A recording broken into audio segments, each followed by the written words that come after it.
我哋正身處一個好似不停震動緊嘅世界，萬物運行嘅速度快到我哋根本追唔上。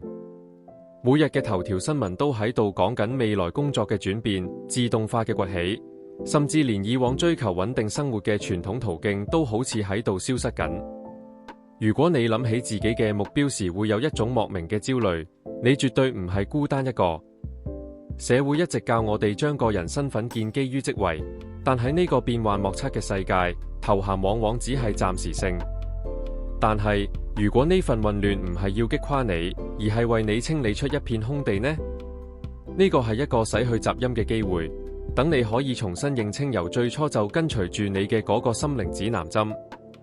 今日我哋一齊探索點樣喺呢個不確定嘅時代揾到你真正嘅召命，同埋點解你獨特嘅特質正正就係呢個世界而家最渴求嘅嘢。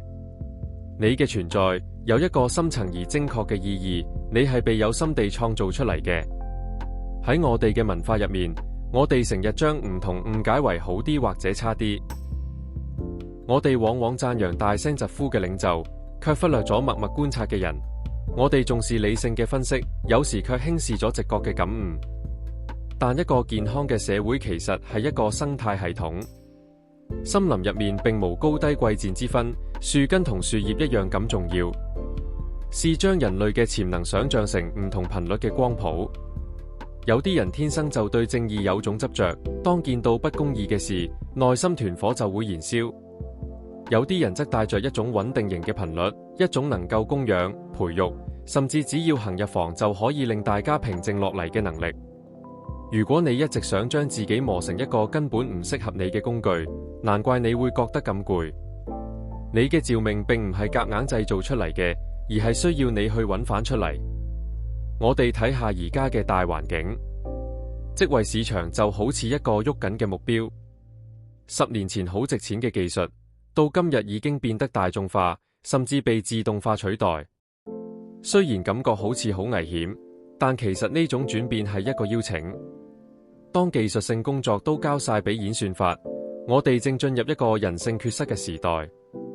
未來最值錢嘅資產，將會係機器無法複製嘅嘢。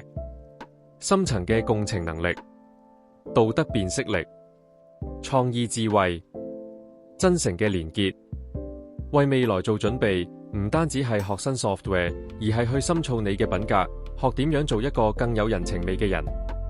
當世界變得越嚟越數碼化，作為一個和平使者、真誠嘅說話者或者療癒者嘅召命，就會變得比以往任何時候都重要。